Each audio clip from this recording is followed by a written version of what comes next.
নমস্কাৰ এজন ব্যক্তিয়ে সৰ্বাধিক কিমানটা বেংক একাউণ্ট খুলিব পাৰে কি কয় ৰিজাৰ্ভ বেংকৰ নিয়মে এটা সেভিংস একাউণ্ট এটা স্যালাৰি একাউণ্ট আৰু এটা মাহেকীয়া খৰচৰ বাবে এই দৰে নিৰ্দিষ্ট কামৰ বাবে কেইবাটাও বেংক একাউণ্ট খোলে বহুজনে কিন্তু ভাৰতবৰ্ষত এজন ব্যক্তিয়ে সৰ্বাধিক কিমানটা বেংক একাউণ্ট খুলিব পাৰে জানেনে নাই ইয়াৰ কোনো নিৰ্ধাৰিত সীমা নাথাকে গ্ৰাহকে নিজৰ প্ৰয়োজন অনুসৰি বা যিমান বিচাৰে সিমান বেংক একাউণ্ট খুলিব পাৰে হেয়া সেভিংস একাউণ্টেই হওক বা জয়েন্ট একাউণ্ট হওক বা কাৰেন্ট একাউণ্টেই হওক ভাৰতীয় ৰিজাৰ্ভ বেংকৰ গাইডলাইনৰ পৰা এই কথা জানিব পৰা গৈছে কেৱল এটা বেংকতে নহয় একাধিক বেংকতো একাউণ্ট খুলিব পাৰে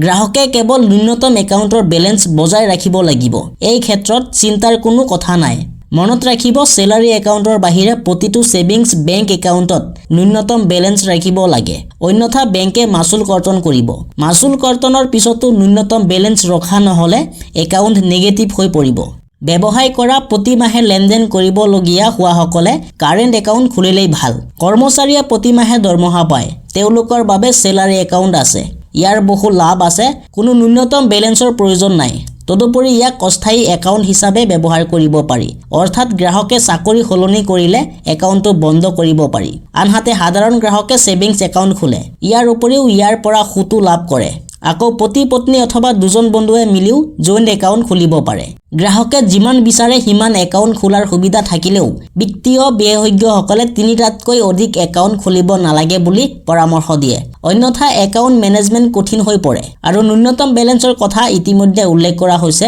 যদি দীৰ্ঘদিন ধৰি কোনো সেভিংস একাউণ্টত কোনো লেনদেন নহয় তেন্তে বেংকে ইয়াক নিষ্ক্ৰিয় কৰি দিয়ে তাৰ পিছত বেংকৰ শাখাত গৈ নতুন KYC দিব লাগিব বেংকে একাউণ্টটো ভেৰিফাই কৰাৰ পিছত পুনৰ সক্ৰিয় কৰিব গতিকে চৰকাৰৰ কোনো সুকীয়া নিয়ম নাথাকিলেও প্ৰয়োজন অনুসৰি বেংক একাউণ্টৰ সীমা নিৰ্ধাৰণ কৰিব লাগে যদি ভিডিঅটো চাই ভাল লাগিছে তেন্তে এটা লাইক কৰি চেনেলটো সাবস্ক্ৰাইব কৰাৰ লগতে ভিডিঅটো শ্বেয়াৰ কৰি দিয়ক ধন্যবাদ